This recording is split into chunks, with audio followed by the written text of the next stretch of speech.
siku tunasoma so many billions lost.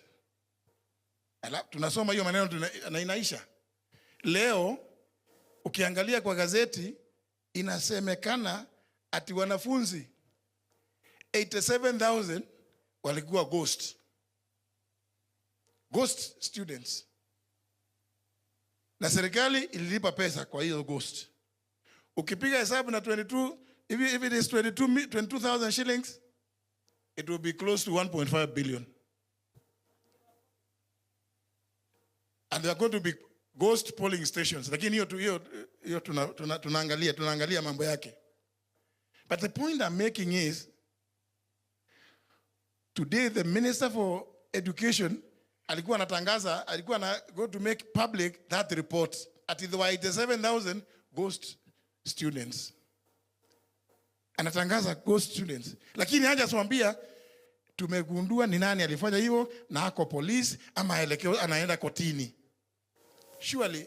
So are we making it? We are making it. And that's why sometimes I also like what you do. You condemn these vices. But you know, it's not enough to condemn.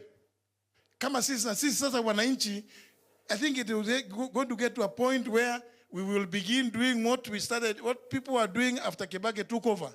We start effecting citizens' arrests because we are normalizing the abnormal. Leo tunaambia huyu ameiba hii imepotea. Surely, how can government sit pretty? Na mtu anasema watu waende shule hata kama wako na uniform, hawana uniform, sijui nini.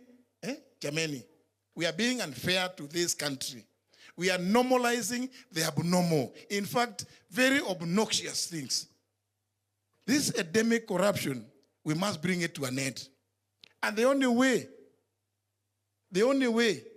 ni pale tarehe 10 mwaka ujao kuhakikisha wale ambao wanaendesha haya mambo tunapeleka nyumbani. Thank you very much. God bless you. May our mom so rest in eternal peace. Thank you.